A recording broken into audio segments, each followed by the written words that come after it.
top 30 characters in One Piece. Let's go. Now look, we all know One Piece is on fire right now, and One Piece had an amazing year last year, 2023. So this year, I thought I'll do my top 30 list of the top 30 strongest characters in One Piece. And we just finished up the playthrough of One Piece Odyssey last year, so that's dope too. Now, straight off the bat, we're gonna kick this list off with some honorable mentions. I got a couple of honorable mentions here. And the reason why I'm gonna keep these characters as honorable mentions, because in my opinion, hands down, these characters are, bar none, the strongest characters in the series, by far. Now, I'm gonna explain. Dragon is the strongest character we have, whether it's a revolutionary or a pirate. In the entire series, we'll say on the side of good. The entire series. Kong, in my opinion, is the strongest Marine in the entire series. And he's probably been the strongest Marine since Sengoku was a rookie. I don't think anybody has surpassed Kong yet. Even the Fleet Admiral, the current Fleet Admiral, Akima.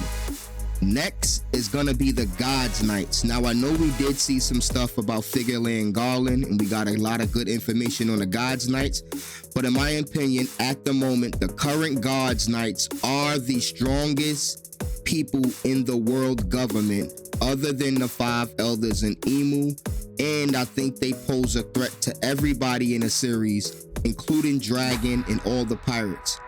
And another quick theory, I'm pretty sure Shanks is from one of the head families of the God Knights, and he possibly has a twin brother that is currently one of the strongest God Knights, and you can put him on the level of one of the strongest Yonko in the series. So let's just scale all the God Knights somewhere in or around the Yonko, and I'm gonna go as far as to say the 5 elders are stronger than the God Knights. And these guys are all stronger than the Yonko. Every single 5 elder individually is stronger than every single Yonko, along with the Fleet Admiral. I'm not too sure about Kong, and I'm pretty sure Dragon is trying to make sure he's strong enough to take on the God Knights and the 5 elders, so I'm not too sure about Dragon. Now, Saint Garcia is one of the #1 elders. We're getting to see his powers right now, and in my opinion, everybody likes to say he's the first one to show up, so he's going to be the first one to be taken down. I think that's false. There's no way we're taking him out now. This is going to be a display of power to show us just how far the gap is between where we are now and the end of the series, because these guys are the last villains. They are the last task, so we have no idea what they're capable of. And obviously Imu is gonna also be the strongest character, period, bar none. I don't think anybody can argue that. Imu is the strongest character. So there we go. These are my honorable mentions. That's why I did not put them on the list, because I don't think it makes sense to argue this. I've seen people trying to argue that, but nah, these are the 5 strongest characters or groups in the entire series, and we'll get that towards the last saga. Now, let's jump right into number 30. In my opinion, number 30 on this list is gonna be Katakuri. Alright, now Katakuri is number 30. Now I'm gonna break this down as I go along, possibly every 5 names. I'm gonna break down why all of these people are on the same tier, and then we're gonna move on. The Katakuri, in my opinion, is the number 30 on the list. Now, number 29 on the list is gonna be Jinbei. Alright, now moving to number 29 on the list, we're gonna say Jinbei is number 29. Yeah, I actually think Jinbei is stronger than Katakuri, and at the very least, his abilities and power set will give Katakuri a difficult problem. He kind of displayed that in Whole Cake. Now moving on to number 28. I'm actually gonna place King at number 28. Now I can get into why I put King above Jinbei and Katakuri, but I don't think that needs much explaining. My opinion, King has a very difficult ability set for Katakuri and Jinbei to deal with. Even though Jinbei has the water, I think his ability to fly and a lot of other things that's going to be tough for Jinbei to get through. Now the next one, 27, is actually going to be Sanji. Believe it or not, I think Sanji poses a problem for somebody like Katakuri, Jinbei, and King. In my opinion, Sanji would have done great against King. Sanji has the speed and he has the destructive capability to get through King's defense, in my opinion, just like Zoro does. That's why number 26 on my list is Zoro. Zoro is slightly stronger than Sanji, but in my opinion, Sanji would have done just as good versus King as Zoro did, and possibly taken less damage when you consider the fact that his exoskeleton was probably modeled after the Lunarian body structure without having to turn it on and off. It's just there. So Sanji has the Lunarian durability, but he doesn't have the downside of having to turn the fire on and off. And he definitely has the same amount of speed, or possibly more speed, than King is working with. And if we seen Zoro overcomes King's speed, I'm 100% sure Sanji can do it. And if you look at what Queen was working with, people like to downplay Queen, but Queen has an amazing ability set, an amazing devil fruit, an amazing amount of knowledge, all types of technological advancements, so he has all the best worlds. Queen was not a slouch. Sanji just made him look that way. Sanji was probably the most impressive person to me on Wano. He did better than Zoro did versus King, in my opinion. Now moving on to the next person who also had a great showing on Wano, Yamato. Yamato is number 25, the 25th strongest person on this list. 24, in my opinion, is Boa Hancock. Yep, there we go. Then number 23 is gonna be, in my opinion, Crocodile. Yeah, Crocodile is number 23. Number 22, I'm actually gonna put Ivankov at number 22. I'm actually gonna do that. But I'm actually gonna place Kuma right above Eva. Now I was struggling between Kuma and Eva. I just think Ivankov is on the same level as Kuma, but Kuma might be slightly stronger. Now, moving on to the next character that I'm gonna put in number 20. I'm actually gonna put Shiryu of the Rain at number 20. Yeah. There's a lot of reasons why I got him there. I don't think he's the second strongest on the Blackbeard crew or nothing like that, but I definitely think he's stronger than all the other first YCs that we've seen so far, like Katakuri and King. I definitely think Shiryu of the Rain is stronger than both of them. Like if I was to add color codings to these, I'm actually gonna do that right now. I would say that these characters right here, they're around the 1 billion berry first Watts and lower first Yonko commander tier level, the 2 billion berry mark, right in between 1.5 to 2 billion berries, and these people are slightly stronger than the first Watt, these characters, but they still all can be first Yonko commander tier, or possibly a little bit stronger, give or take who you talking about. Now number 19, in my opinion, is actually gonna be Benny. Now this list is starting to make sense when you see why I put all of these people kind of on the same tier. If I was to say these people are 1 billion berry, these people, in my opinion, are all around the 1.5 to 2 billion berry mark. Number 18, in my opinion, is Marco. Marco, in my opinion, as far as first Yonko commanders, is the only one that can be a Yonko himself. Marco displayed his ability to kind of go at King and Queen at the same time in Wano, and I'm pretty sure when he was going at it with Big Mom, and she herself said she did not have enough souls on Wano currently to deal with him. So Marco's a problem, and I don't think he was trying to go super all out on Wano. He knew that wasn't his role. He was definitely using a lot of stamina doing other things, but in my opinion, Marco is probably the strongest first Yonko commander, or the person closest to Yonko that's not already a Yonko. Now we're going to get into the people who are Yonko tier or caliber.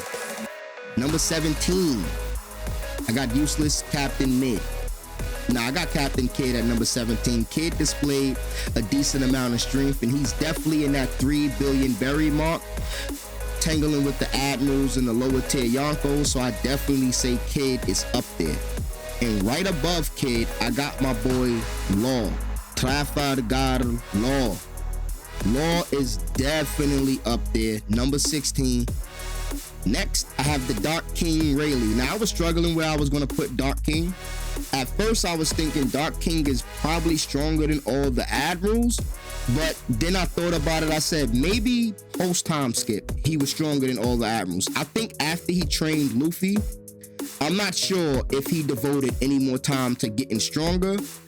I'm not going to say he got a lot weaker, but I don't think he is as strong as he was when he fought Kizaru. Still, I still think he's way stronger than Kid in Law. At the moment, I still think he'll be worth about 3 billion berries. If you was to put a number on Dark King, I don't think you can put him less than 3 billion. He's not strong as a Yonko or the strongest Yonkos. That's why he himself said he couldn't beat Blackbeard one-on-one in a fair fight. But I'm pretty sure he's still just as strong as any other Admiral, or he's just as strong as Luffy, Kid, Law are at the moment, with Luffy having a slight edge. I think Rayleigh is just as strong as pre-Gear 5th Luffy when he fought Kaido on a rooftop. And right above that level, just slightly, possibly on the same exact tier, is Garp. The boy was showing all types of ill shit. Garp is probably stronger than this, but I'm thinking Garp's power level is going down slowly, but he's definitely 3 billion or better, and I'm thinking he can beat Rayleigh if you want to scale him to a certain tier. And right above Garp, believe it or not, I think Sengoku is stronger than Garp. And I'm explaining why real quick. I think when Sengoku became the fleet, see, Garp and Sengoku at one point both were Admiral tier. Garp has probably been Admiral tier for a very long time, but if you think about it, Sengoku's been that level and higher than that level for just as long or possibly longer. Now we're going to get into the characters that are fully active as the Marine's strongest and most powerful combatants. I think Kizaru is the weakest Admiral. I'm explaining to you why. A lot of people like to put the OG 3 Admirals in their own tier and like to say the newer Admirals are weaker than the older ones for some reason. I don't think that's the case at all. And I can make a perfect case for why Kizaru is the weakest Admiral. For one, he's the Admiral that we took down first. Let's just be real. Kizaru's out. He's out right now. He got beat by Luffy 1v1. No tricks, no help, no nothing. If anything, Kizaru was using underhanded tactics to try to distract Luffy. Sandbagging or not, Kizaru is still the weakest Admiral. He definitely got taken out the fight first, and so far, from what I can see, he's probably going to be the first Admiral to flip besides, Aokiji.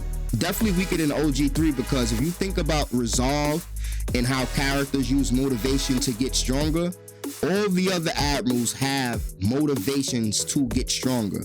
Kizaru is the only one who hasn't had any motivation to get stronger since he's been an Admiral. If you look at Akainu became stronger, used his motivation to fight Aokiji, and he actually became Fleet Admiral. So it's clear that he's way stronger than he was 2 years ago. Same thing with Aokiji. Even though he lost to Akainu and joined Blackbeard, he clearly found a new resolve and he's constantly moving forward. He beat Garp, showing that he's above the level of a current Admiral that will be placed at 3 million. Fujitora got so much resolve that he even became an Admiral and made himself go blind. Then we know Green Bull's resolve and how he just loves Akainu. So all of these people have reasons to become stronger and stronger and stronger. And I think everybody I just mentioned is going to be way stronger than when we last seen him. Now, after Kizaru, I got Fuji at number 11. Fuji is my number 11 because in my opinion, Fujitora is not stronger than Green Bull. Green Bull have already stated to have one of the most powerful devil fruits, and I think that devil fruits give him the edge over Fuji, so I got Green Bull as my number 10. Now, right above Green Bull is Luffy. Luffy, Green Bull, and Fujitora are all kinda on the same tier. I'm gonna put Aokiji as number 8. Now, I think all of these four characters are sort of on the same level, but Luffy and Aokiji have the edge. And the reason why I say Aokiji is stronger than Luffy, because in my opinion, Aokiji has already showed that he's possibly Fleet Admiral level. And I'm gonna break down Aokiji too. Luffy is stronger than all the current admirals, and I think they'll all give him a good high diff fight, just like Kizaru, or take him to his limit. But I don't think any admiral is really fucking with Luffy at this moment once he leaves Egghead and learns what's going on with Gear 5th. I don't think any of them can even handle him in Gear 5th at the moment, so we're not even gonna go there. But Aokiji, in my opinion, Aokiji is probably still way stronger than the current admirals, and he probably is Fleet Admiral level, up there with the Yonkos. So when we see Aokiji really fight, he's definitely gonna be way stronger than we saw him, and I don't think Luffy's on that level quite yet. He already showed that he's on Garp's level physically. He definitely has Devil Fruit mastery, and I'm pretty sure he has all the Conqueror's Haki and Armament Haki to complement a Conqueror's Haki user that he needs. Now moving on to somebody that got that's slightly stronger than Aokiji, Sabo. Sabo, in my opinion, will definitely be a problem for somebody like Aokiji.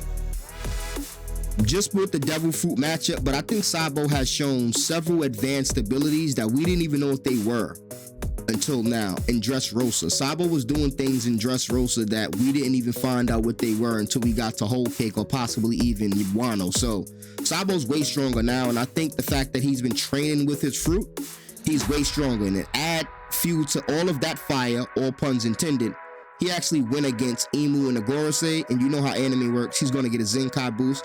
So I think before he went to Mary Joa, he probably was around Luffy's level, Gear 5th, or Luffy rooftop level. Right after Luffy, right before Kaido went down. But after training with the Devil Fruit, fighting the Gorosei, getting that Zenkai boost, healing, knowing how much stronger he has to get, he's definitely going to be busting his ass to get stronger. Pretty sure Sabo is up there, and he's probably number 7 right now. Right in that same tier, who, like I said, Yonko Caliber, who's probably himself one of the strongest characters in the whole series, I got Mihawk right there. Mihawk is number 6. Now again, I don't think Luffy is too far away from Mihawk, especially if they fought, but I think Luffy still has a ways to go, and there's a lot more things Luffy needs to learn, because all of that Haki, Wi-Fi Haki shit we just saw Rayleigh and Shanks doing, pretty sure Mihawk got that in spades. So we need to worry about that too. Now, number 5 on my list, actually got Blackbeard as number 5. There's a lot of reasons for this, but I don't think I have to explain that. Blackbeard is Yonko, and I definitely think he hasn't showed his full ability yet, and he's definitely way stronger than he's letting on. We all know this because of what Shanks said, but I'm pretty sure when we see Blackbeard really get down and go crazy, he's going to be way stronger than we ever seen anybody in a series. And that's going to be the first time we see somebody use 2 Devil Fruits, really use them, and then probably combo them together. So just with Devil Fruit usage alone, we're going to see some new shit, and probably something else weird about him that we haven't figured out yet. So I got Blackbeard right there. I got Kaido up there, but not for the reasons y'all think. I don't think Kaido is necessarily stronger than all of these other people because, oh, he's Kaido, he's a Yonko, he's this, he's that. Honestly, I think Kaido's number 1 strength is the fact that he can't die. Kaido has been beat several times. He's lost several times. And I think the only time in his life where he even came close to death, or he was actually about to die, Big Mom saved his life. And you would think that's a good thing, but no. He probably thought it was a good thing when she first did it and gave him that fruit, but I think one of the side effects of that dragon fruit is once you consume it, there's probably no way for you to die. There's probably one way to do it, probably some mythical way, like a certain sword has to cut him or something weird like that, like Ryuma's sword, something weird. But I'm pretty sure that fruit somehow made Kaido immortal. And not invincible, but immortal, to where he can't die. That's why he's been trying to kill himself this entire time. So look, he can lose fights, he can be captured, he can be tortured, all of these things. He can be wounded, but I don't think it's possible for him to die. And more proof of that, and this is why he hates Big Mom, because even though she saved his life, she doomed him to live for eternity. And he's probably living in shame on top of all of that, because all of his biggest battles he never really won. And even though he would have lost, he wouldn't have been able to die anyway. And the only person he thought could probably kill him was Odin. But Odin didn't even get the job done because Orochi stepped in. And another thing I'm gonna say about Kaido and not being able to die, I think if he was able to die, the government would have killed him 10 times over when they had him captured. And I think they wanted to kill him several times in order to get his fruit. And the fact that they could not kill him because he's invincible, they did the next best thing. They made Vegapunk make a copy of the fruit. That's the only reason why they did it. Now, you can say, oh, they made a copy of the fruit because they wanted 2 fruits. They wanted both of them. No. They only made the copy of the fruit because they can't get they can't get that fruit because the fruit won't reincarnate because you can't kill Kaido.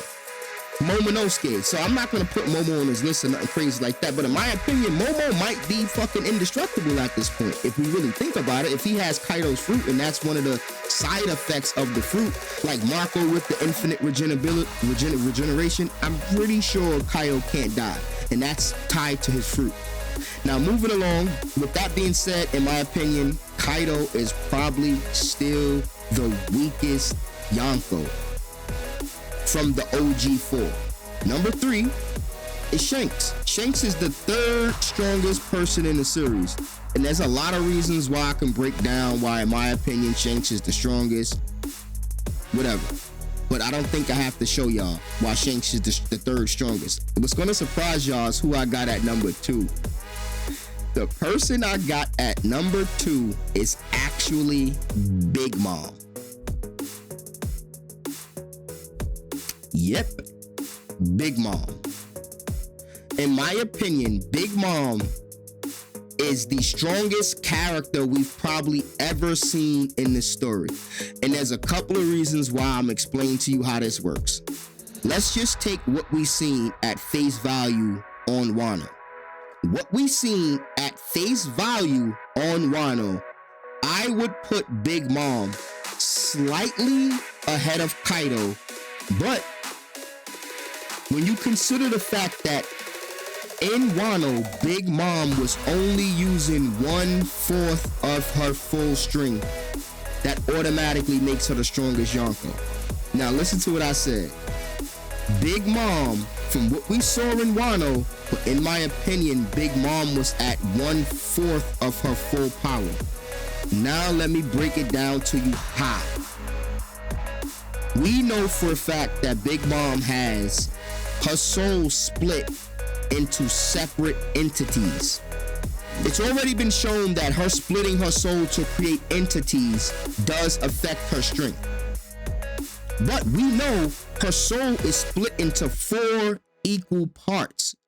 There's the 3 black entities that don't have a face or anything that also can collect souls from other people and other things and control her soul abilities.